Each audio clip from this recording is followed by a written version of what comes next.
Hi, I'm Tom Hallenbeck with Hallenbeck Coin Gallery. I serve the Colorado Springs community as a coin dealer, but also we do estate appraisals, we deal with elder law attorneys, we buy and sell scrap gold and silver. We're much larger than just a coin dealer. You know, Tom, I really appreciate you taking time. This is Bob Rourke with Business Leaders Podcast, and today we have Tom Hallenbeck. He's the president of Hallenbeck Coin Gallery. Tom? Yep. Thanks. Tell us about your business and who you serve. Well, we've been in business for it's almost 40 years now. We serve the Colorado Springs community and throughout the region of the Rocky Mountains. We buy and sell coins and precious metals. We also do estates, like I was saying earlier. We do buy and sell scrap gold and silver. Our average person we buy from, normally our majority of our advertising is geared toward purchasing. We buy mainly from, I'd say, men and women who have estates or collections that they've either accumulated or inherited that they want to fairly liquidate them. You know, I think for many folks, and I've driven past this place forever. I've lived in Colorado Springs forever. And, you know, you think about, okay, it's a coin shop, right? And so that's what's in my mind. So when you talk about serving the community and the estate planning side, what does that look like? Well, with a lot of estates, somebody inherits a collection, you know, and then they, whether it's through a father, grandfather, usually it's the male side of the family that are collectors more so than women typically.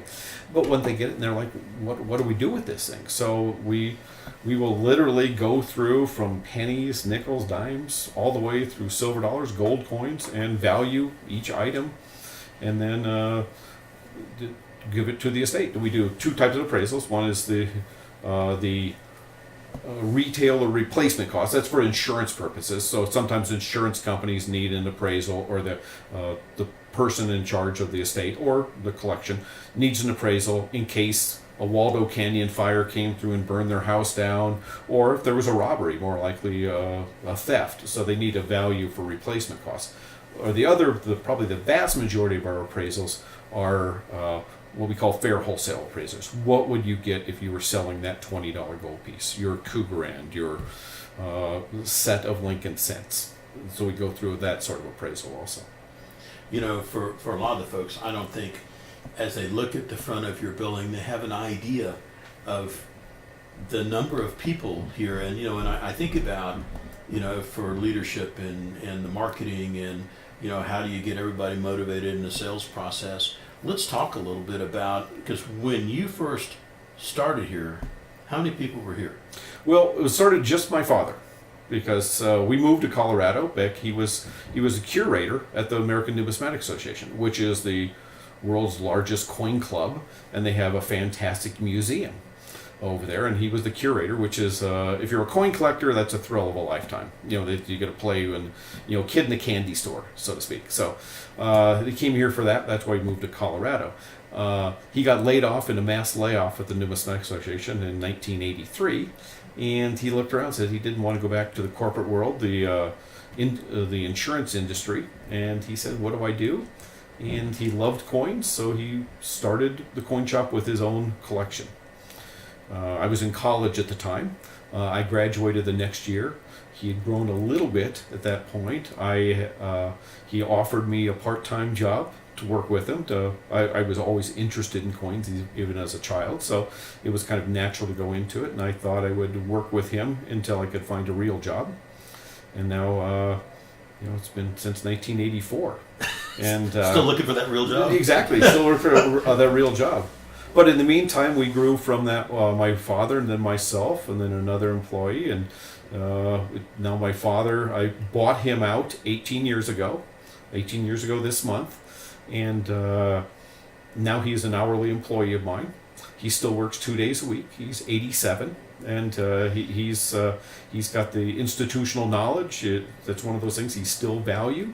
I don't think age is important from collectors. I mean, we get kids that are collecting that are 9 or 10, or you get people that are World War II veterans that come in that are collecting. So there's really not an age on that. So, but we're up to 18 employees now. Everything from the front end of the shop, which we use our retail showroom where we buy collections, and we also sell up there gold and silver, also bullion.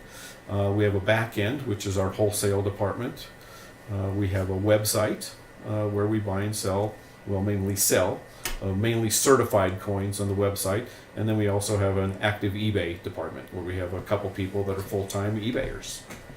You know, and I think that's fascinating. As you know, we were talking a little bit about that before the show, and how do you right size your organization? And you were talking about some of your philosophy about how you grew your employee base. Well, I've always been a conservative person when buying. Number one, I'm adverse to debt. I don't like to owe a lot of people a lot of money, and especially the banks. So I've tried to pay for it as you go along. So I've looked at it and tried to evaluate whether that new employee is going to bring in money.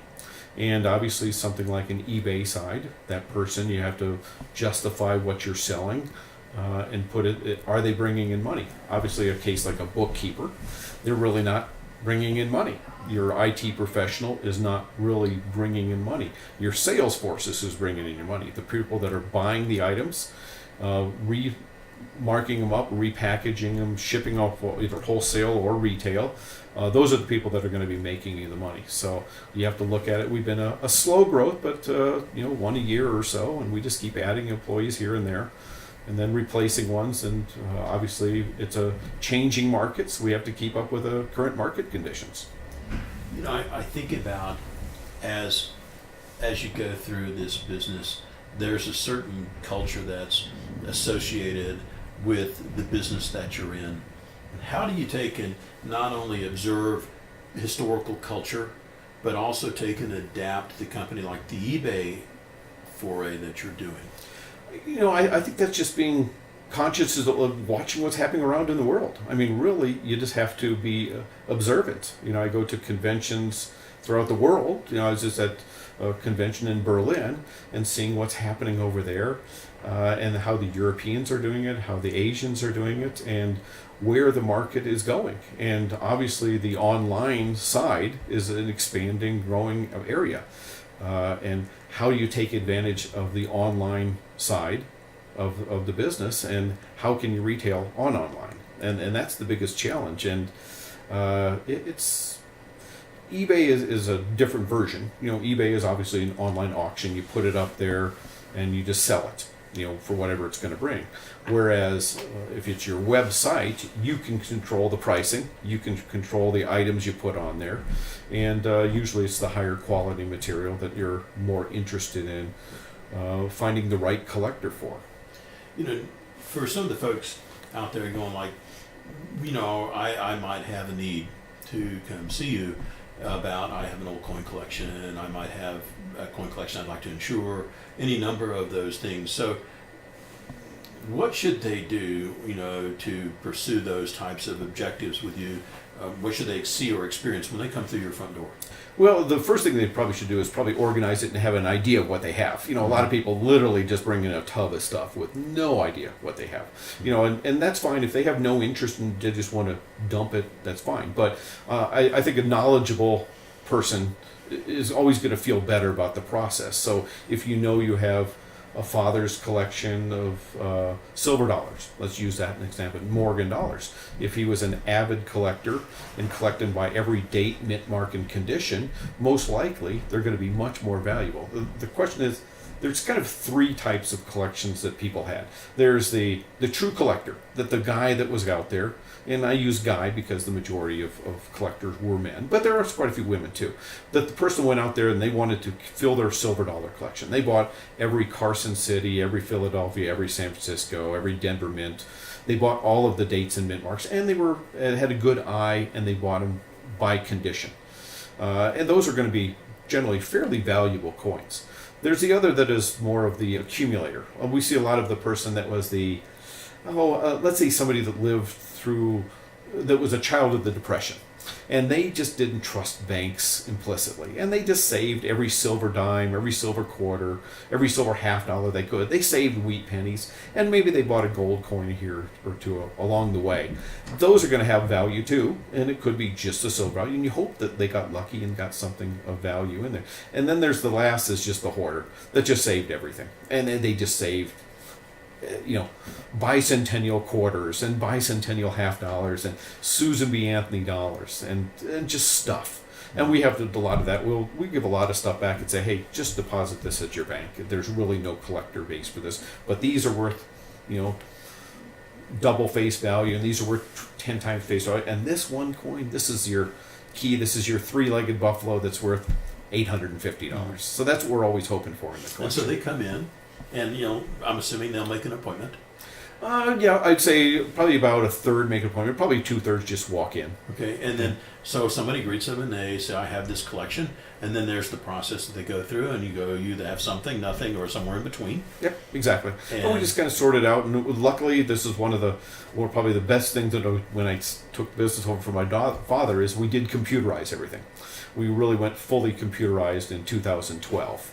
And so it updates the spot price of gold, instantaneously, the price of silver. So we actually have all of those values, put them in the computer system. So whether it's a 1973 proof set that's worth $4, or a modern silver eagle worth $16.50, or a 1 ounce gold eagle worth $1,292.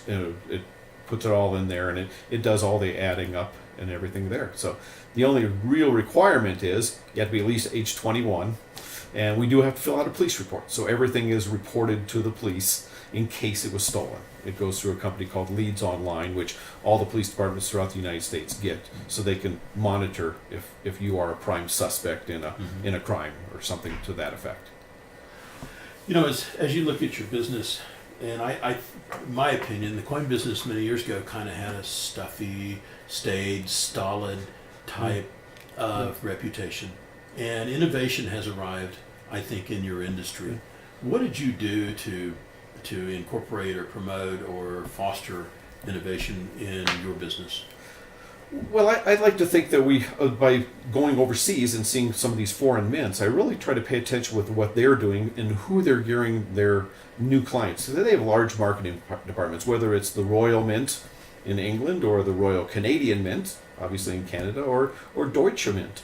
They look at who are they marketing to and how are they're geared, or the United States Mint. Don't want to forget the United States Mint. And they're gearing it towards younger people. They really are looking for the new collector. How do they bring new collectors in? So they're making new material, whether it's proof silver eagles or proof sets or commemoratives for whatever event, World War I last year, and they're gearing their commemoratives for that. So I think we have to follow what the mints are doing, which are really the producers in our industries. They're the producers, we're the secondary market, and then follow what they're doing and try to kind of copycat a little bit what they're doing. And they're very good at what they do, these foreign mints, and they have very massive marketing departments, and there's millions of collectors throughout the world, and we just kind of piggyback a little bit on top of what they do. Of the things I would have thought of, I wouldn't have thought of a marketing department for a mint. Yeah. Just not in my vocabulary. So that's cool to know. And for you, going from first generation, second generation, and you got to watch your dad build the business, then you bought the business for him. If you were to talk about the best thing you do in your management insights, what would that be? Well, I, of course, wasn't trained to be a business owner or trained to be a business manager. I kind of worked my way into it. So I think of ours as more of a family business. So I treat all our employees as family. I like to be as flexible as possible with all of them. So my management style is I'm a hands-on. I actually work on the coins. I actually help customers out every day up front. And a lot of what we do is stories along with, it's not just a coin. A coin is a coin and it has X value. But a lot of times the coin is much more value if there's a pedigree or something on it that makes the coin more interesting. It's not just that item. So I've always been a manager that rely on my key employees. I've two people that have been here both about 20 years now, and the internet side, and I let them do what they need to do, but at the same time we have meetings so we're all on the same page. We have weekly meetings just to make sure that we're all focused on the same goals, so to speak. We talked a little bit about the human resource side of the house, and and how that contributes to success and so on. And you had an insight that I think many would probably love to hear. Well, a few years ago, I had a business consultant come in and give me some advice, and I was a little skeptical about him having come in, but I thought, why not? So I paid a little bit of money and had him come in and evaluate our business, and he came out with the thing that I don't really like the management, or I don't really like the human resources side. I enjoy the coins and the stories and the history and the money aspect of it. And the human resource side is the part I enjoy the least. So he said, why don't you get rid of that? So I hired a management company that does my human resource side. Now I still do the hiring. But they will give us direction on how to do the hiring. They'll give us candidates. They take care of the payroll, the 401k, the retirement plan, all of those things that I think is important to do. But I hate to get muddled in paper. I don't want to spend all my time on the computer and doing paperwork and compliance issues, whether it's 1099s or Form 8300s, or there's so many just forms and paperwork that is involved. And that's, to me, that's also something. I'm not making money. If I'm doing paperwork and filling out 401k reports, that's detrimental to the business. So I would rather pay somebody else to do that, and that's what I did, and it's made life so much easier. It's really been, and I use a company here in Colorado called ERC, which is Employee Resources of Colorado, and they take care of my human resources portion of the business, and it's been a blessing to me. I think that's, know what you do best, know where your money comes from, and delegate what you hate, either not good at or don't contribute to the bottom line. Exactly. In looking at the business, there's been an evolution of what you do. And there's some level of creativity that you've brought to the table here. If you were to say what's the key component or the most important creative approach that you take to your business, what would that be? Well, I would go back quite a few years. So I would say probably the biggest thing that after I bought from my dad 18 years ago, my father luckily really did step back. He said, okay, you bought this, and he relinquished control, and he allowed me to make the decisions. We were only 6 employees at the time. So, and he let me make the decisions. We were not computerized at all the time, because he's just of the generation that didn't do that. So we got into the eBay and the other aspects, the computers, but he let me. We also changed our whole marketing, the way we marketed. Back in the day, you marketed through yellow pages in the newspaper. And that was pretty much what Yellow Pages. Do you want to have bread on that too? Yeah. No, and the Yellow Pages were, and they really, we still do small Yellow Page ads, but that's more for the small rural communities down Southern Colorado where they don't have a high internet speeds, where there really are some older retirement communities. But for most people, so we really went in a new direction, and probably the most interesting thing we did was we started doing television commercials. Yeah, you guys are on the local news. Oh, we're on the local news. We do every evening, Monday through Friday, in 2 of the stations. We have precious metals report, the gold, silver, platinum prices. One of the stations also puts the stock prices on there, so it blends the gold with the stock market, because pretty much everyone else is not doing anything like that. And we also run a series of commercials. We're always running 2 commercials simultaneously, and about every 2 years we update them based upon. Back for a long time, it was ship your mail into the gold, or ship your gold to a company far off and somewhere, put it in a package and send them to them. They'll send you a check back. and that was there were a lot of the gold buyers that were coming into town. So we were trying to look at ways of going against those, so to speak, and luckily we got into the market before them, and we paid more than they did, and we advertised. And the television made my daughter, who's now in college, a little high. She was in junior high at the time, made her a little celebrity. So it's raised the profile of our business. And the main thing is we always run 2 commercials all the time, and one is a branding commercial that's basically who we are and what we are and how long we've been in business, and we've always done a version of that. We update it about every 2 years. And then the other commercial is something usually what is most relevant at the time, which has been in the past just buying collections, what we buy, what are we interested in, gold or silver, flatware sets, scrap gold, and things to that effect. So we've done a series of commercials over the years, and I find them to be highly effective. It's nice to know that you actually have a return on investment for the branding effort. Well, and the other is, of course, it's with the internet. How do you advertise on the internet? And there's so many people that are always trying to take your money here and there, and you really have to sit back and evaluate. Do you want to go with a Yelp, or do you want to go with YP, Yellow Pages, or how you do that? And you have to really do your own analysis based upon, are you doing Google clicks, are you getting paid per click, or how are you doing that, and which is your best return for investments? And that's one, I think that really varies a lot by business. Yeah, and the channel. Yep. And where your clients hang out. Yeah, and we find with a hint for the television is we always advertise on 2 of the 3 major channels, between ABC, CBS, and NBC. Do 2 of the 3, and always keep one in the wings wanting. So, and then you'll switch over every few years, and you'll add one and take one off. So you always have keeps everybody sharpening their pencil. Exactly. So we always do 2 television stations at a time. In thinking about at the heart of your business and growth, you're an entrepreneur. I try to be. That has it. So if you were for a person that's either starting a business, taking over business, second generation, what hints would you offer them if they were taking on that role for the first time? Boy, I would say a couple things. Number one, I try to be as active in the community as you can.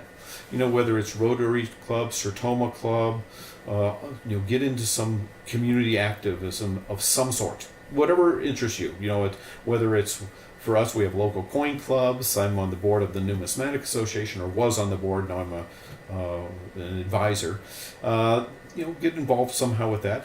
Probably one of the other best things I ever did was when we changed banks a few years ago. I really got to know some of the bankers, and I'm a good friends with, to have a friend in the banking industry where you can call up and run some questions by them, and not just as a business question, but as a friend. The bankers, I've been lucky that I've had some great bankers, and one in particular at First Bank, and he's a friend, and he gives me good advice. So I've had, and the other is through some of the clubs I'm a member with, I've met some really good attorney friends, and getting just kind of bouncing attorney advice. Just hey, I'm doing this. Is this okay? And they'll say, oh, sure, there's no problem, or just to get basic advice from professionals in other businesses. That's it's a simple, not necessarily easy, because it takes time. No, and tell you what, I just happened to run in when we joined First Bank. It was a toss-up between First Bank and Western National Bank at the time. I picked First Bank because they had one person rather than a couple people that were tag teaming. It turned out the best choice. That other bank has changed a couple times. Those people are no longer there.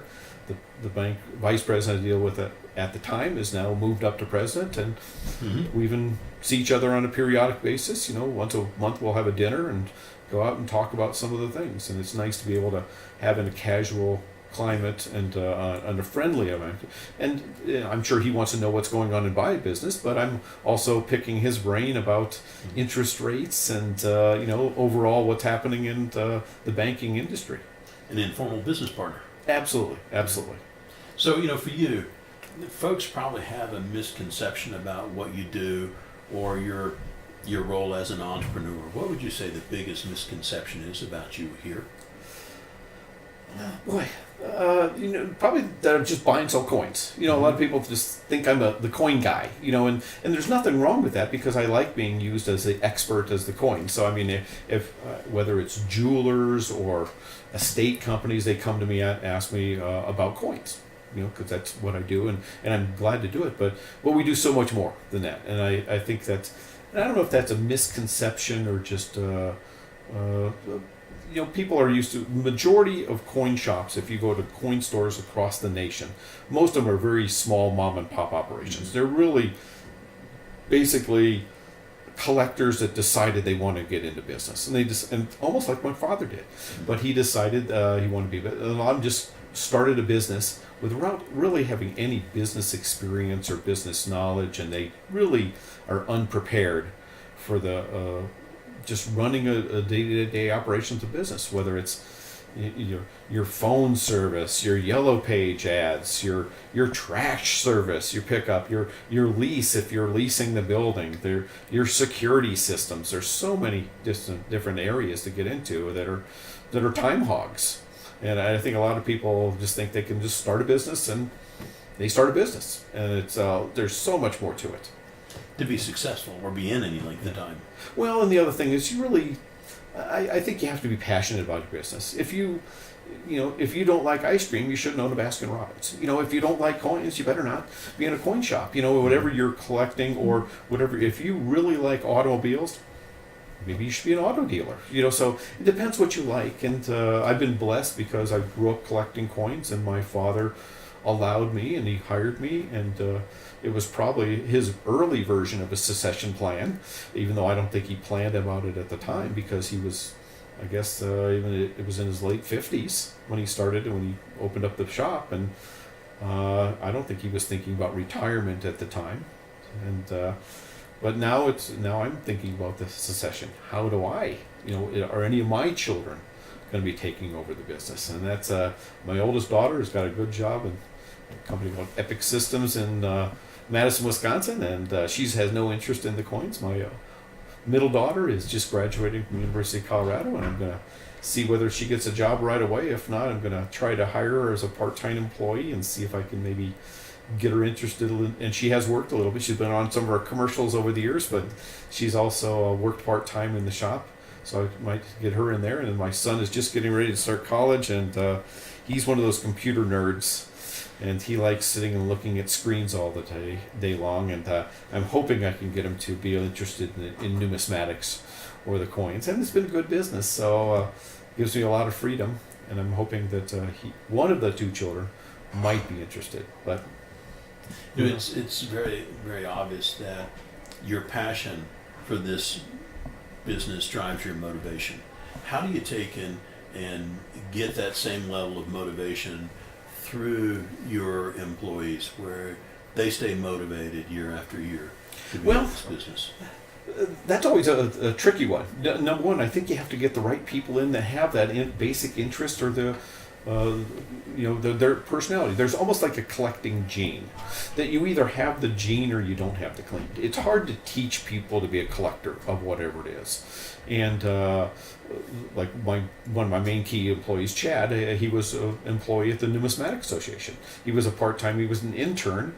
We interviewed him, and he really, so he had the basic interest and he had the basic knowledge. So we hired him away from the Numismatic Association, and he's been here for over 20 years. Other people, like I just recently hired someone, he was working at a mattress company. Mm-hmm. But, it's not always about their knowledge before they're here or their level of expertise, because a lot of that we could train them. In fact, sometimes it's easier to train somebody that doesn't have numismatic experience than we've hired collectors in the past, and sometimes they're too interested in looking at the coins and rather than doing our process. So it's I think it's we do have, like I said before, we do have monthly meetings, and we have some giveaways, and I just try to treat everybody with as much respect and give them but everyone has their own role, whether it's working up front, buying collections, or wholesaling in the back, or eBay, or shipping, or there's different roles. But especially in the front end of the shop, there's you pretty much have to both buy and sell, and everybody gets. There's a lot of overlap. And I'm always watching to say, hey, if they get busy up front, I'm sure to run up there and help out. Or if they have a question about the authenticity of a 1909 SVDB, I want them to run by me because SVDB. That's it's a rare penny. We're probably worth about $1,000. Okay. Unfortunately, the Chinese are counterfeiting a lot of them, and they're sold all over places like Alibaba.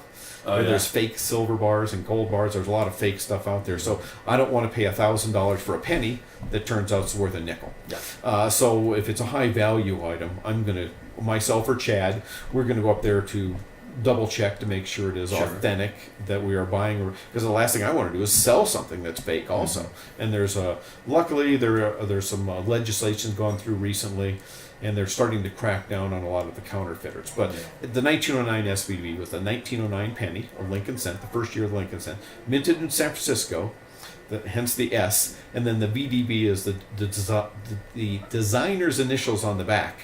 And they took them off shortly after that because they thought it was too prominent. They thought he was being a little bit gaudy by putting his initials, and by taking them off right away, there was only a few 100,000 with them minted on there. So the coins, for a penny, it's worth $1,000. That's pretty good. I want to make sure it's a real coin. So. I think about it as you get up on the typical day, and you come to the office and you kind of go, we're going to go hit them again, particularly after you've been doing it so long. What's that habit or personal self-talk that you use that keeps you going, keeps everybody focused and pointed? What do you do? Well, it's like a daily treasure hunt. I really don't know what's going to come in. Every day, I had a lady in yesterday brought a whole bunch of old, really cool Greek and Roman coins in that she had got from years ago. And, and I'm going through them, and I was excited because there's a nice Athenian tetradrachm from, Athenian, so obviously it's from Greece. From about 400 BC, and in nice condition. So it was really cool to see. It's things like that. You just don't know. It's not the same thing every day.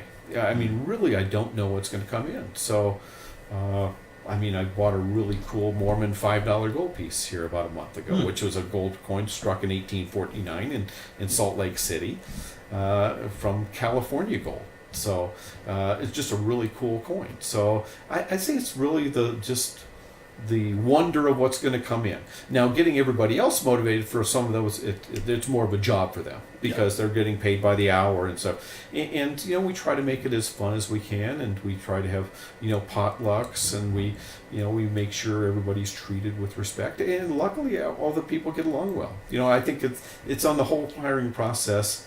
When we brought the new guy in recently, kind of let him walk around, and we showed him to everybody. So almost like kicking the tires on a car, and see how they got along. And then, before we did the hire, we kind of asked the employees, hey, what do you think of him? And we brought a couple people in, and they thought he was nice. And, so you don't want somebody, everyone needs to know kind of their position. And, and I don't really have any one motivational tip because we're really not into sales. We have no quotas or anything else, and we don't have to hit X number of new. I just need to make sure that people follow the system we have in the computer, and that they're competent in what they do, and we kind of overlook what they're doing. So, with the adoption of social media kind of across pretty much every business platform, for you guys, what do you see in the social media space? And for you, how do you use social media inside your company? Well, we started a few years ago, but then we kind of backed out of a little. We had some computer issues, and we had some people leave on the computer side. We got to reorganize that a little bit. But we use, of course, there's LinkedIn. Personally, we use Facebook for the store. Of course, there's just the online reviews. The main thing is to make sure the most important for business, I think, is to have good online reviews. Because you have to be, and I always was feeling shy in the past, but now we don't really feel as shy anymore because I think it's almost commonplace. Is to ask someone if you had a good one, give us a good review. Go online if you could spend 5 minutes and give us a review, and to ask for a review is, I think, more important than people realize. Mm-hmm. So I think you just can't wait for everybody to do it. So you need to be told what to do. Yeah, and well, just because, and especially if they had a good time, and the whole key for us is we want people to walk out, whether they had a coin they thought was worth $1,000, and we turn. A lot of times we have to tell them their rare coin is worth a nickel. Mm-hmm. That they have that 1943 steel pen that they read that was worth $50,000. Says no, that's the 43 copper penny. Yours is only worth a nickel. Mm-hmm. That we want to make sure they walk out not disappointed and not upset, that they learned something, and they walk out and go, yeah, I know why it's only worth a nickel and why it's not worth $50,000. So we need to educate everybody that comes in, because and sometimes we even make collectors that there people come in to sell stuff, they end up not selling it because they end up liking it because now they know what they're buying or what they were gonna sell, and they walk out with it. And I have no problem with that either, is because now we developed another collector. So which helps down the road. Exactly. So with that being said, how do folks find you on social media? Well, they pretty much have to go through either Facebook or I don't think we have a LinkedIn for our, other than me personally, under Tom Hallenbeck. And then your website for the company is HallenbeckCoinGallery.com. Okay, 2 L's, B-E-K. B-E-C-K. B-E-C-K. Yep, Hallenbeck. Good. So in fact, we got more active social media a few years ago when I was president of the Numismatic Association. I was doing lots of traveling, and I was doing updates from where I was, whether I was in at a conference in Taormino, Italy, or Bali, or in Germany. I was doing a lot of traveling, and I was doing updates on that. I kind of got away from that. I should probably get back to it again, but it's just so many things going on. It's hard to really get the time. It's hard to carve it out. It is. Really is. But especially I just like working on the coins. So I will all of a sudden 2 hours have passed and I've just been working on coins. So it's sometimes it's hard to focus on some of those things, the social media, which I think is necessary, but it's not the area I really. It's underserved to me. I need to focus on it more. Delegate, right? Delegate. Well, no, I want to do it. I really want to do it. I want to start doing more, even little YouTube video clips and things like that. I think it's important to do. Well, we were talking about that a bit before. You have the knowledge passed on from first generation. You have all of your experience, and with the Numismatic Association and Society, and you have all this experience, and it's all trapped between your ears. And you think about how do you memorialize some part of that institutional knowledge that resides there, and you think about it for successive generations, because something happens to you, it just goes away. Yeah. Well, one of the things that last year, there was the Numismatic Association, they interviewed myself and my father in an hour and a half long, what they called the Legacy Series, which at every major convention they'll pull a person out, and they interviewed it, and they put it on YouTube. So they do realize that, I think there are a lot of people that realize, hey, whether it's your father or your brother or yourself, that if you can sit down with an interview and talk about whatever your expertise is, put it on the internet, then it's going to be there, and it'll be there. I hate to say forever, but a long time. That's correct. Well, it's funny. Part of the reason I do this is I lost my father years ago, and he was in the Pacific in World War II in the Navy. And I wasn't so much interested in the combat stuff. I was interested, how'd you get food on board? How'd you get a letter home? I mean, how did you get a letter from home? Yeah. And some of the stuff he'd tell you, like he had a romance with fruit cocktail until he ate like a number 10 can full of it, and then his romance ended at that point, No, I think, that's where the Numismatic Association has been pretty good. They've been going back with and interviewing a lot of the famous people, just going back and tell us that your first convention in 1954, what was that like? And, all the guys are in fedoras and coats and smoking cigars, and, it was just a different time, but, just some of those experiences. And, unfortunately, I said with my grandfather, he died when I was a child, that my dad tells the stories, but they're not from him. That if you can video, I think it's important just to go out and, with everybody. And my almost. grandfather was a gold miner both in Nome and in Colombia, Yeah.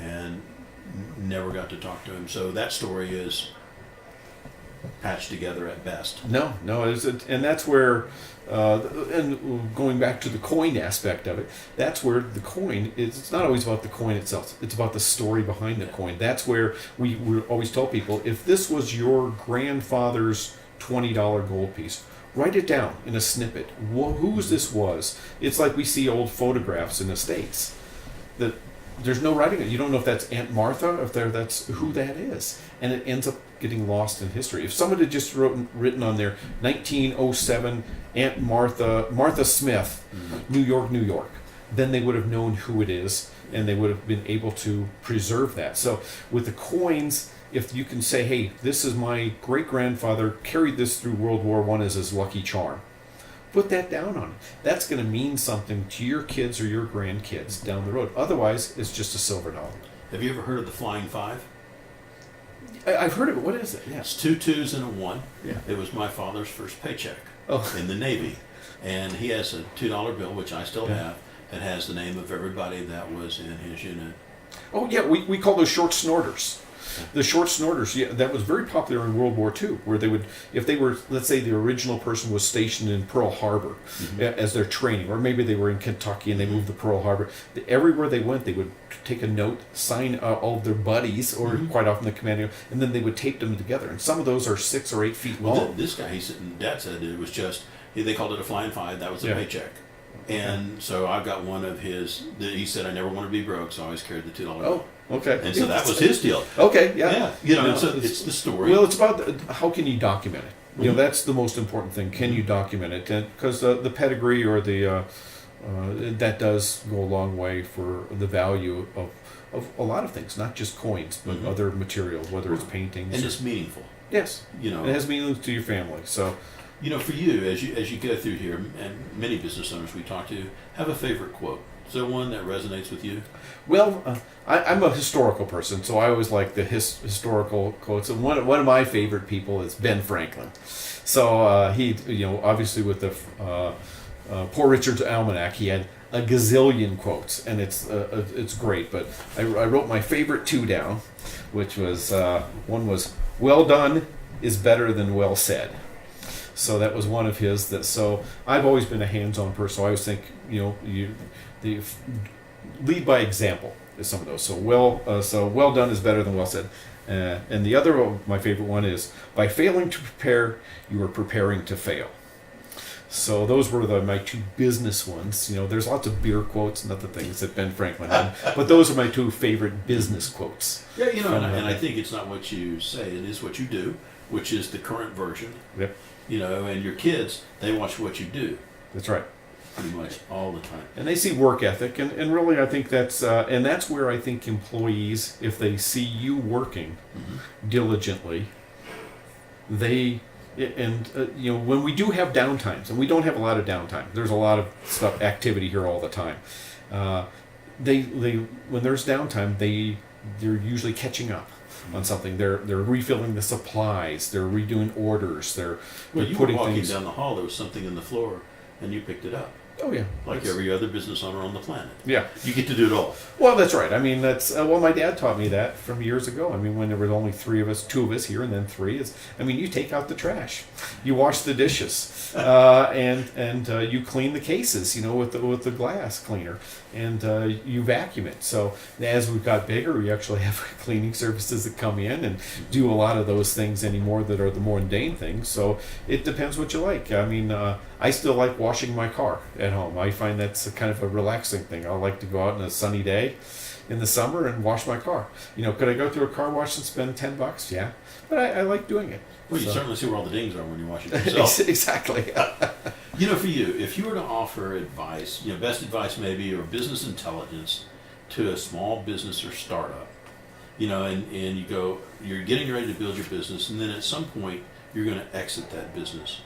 You're second generation in this business. What advice might you offer to those folks to think about building the business for transition or transition issues?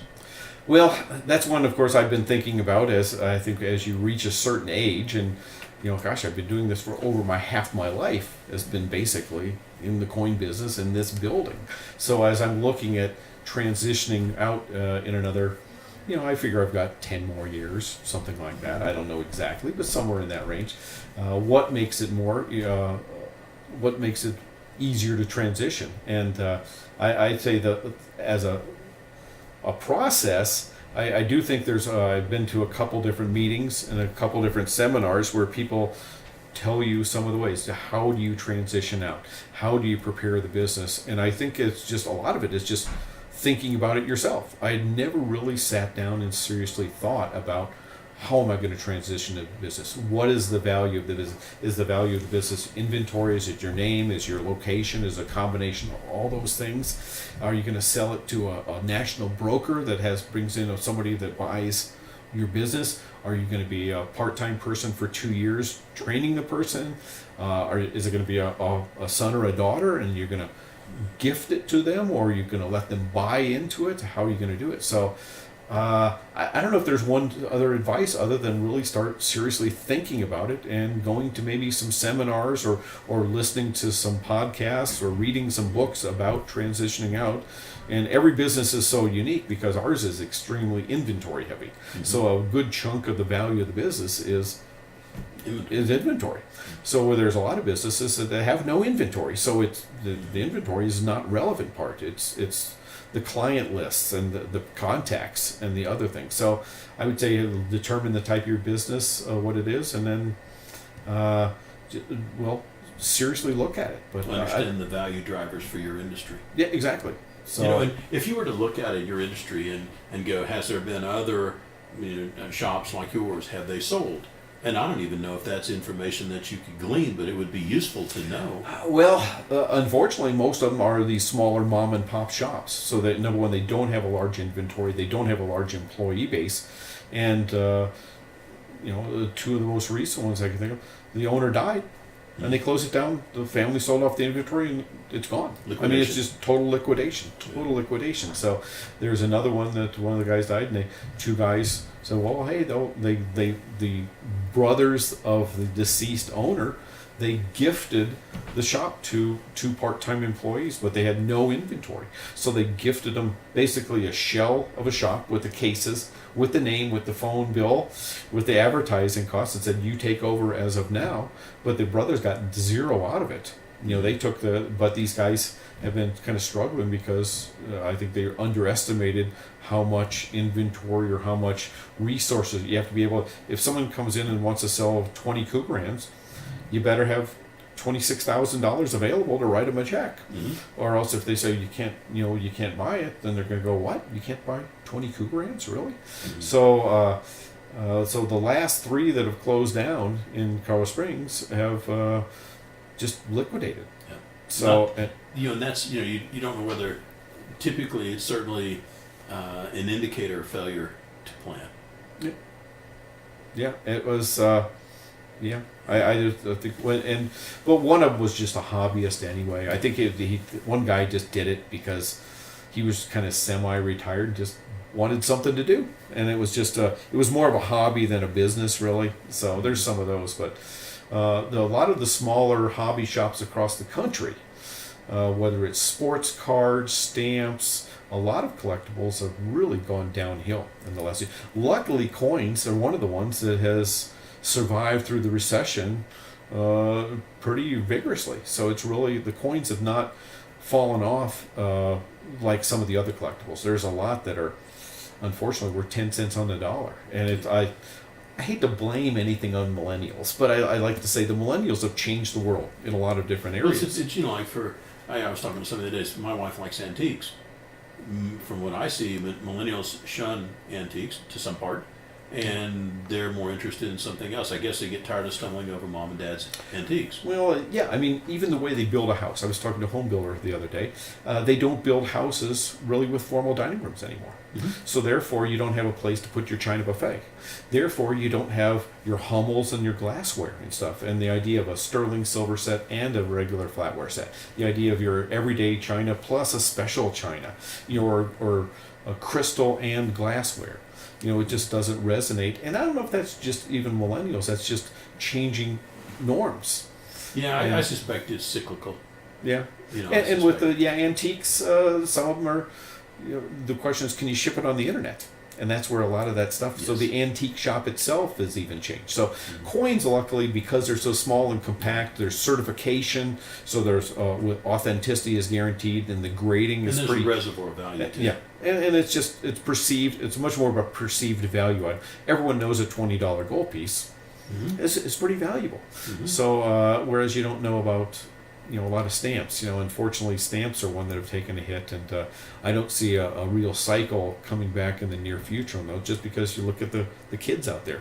Well, and too, you look at some of the stamps of the 30s and 20s are countries that aren't here anymore. Yeah. And they were stunning. I have my, I inherited some stamps, and you look at them, and nowadays you kind of go, that's not collectible.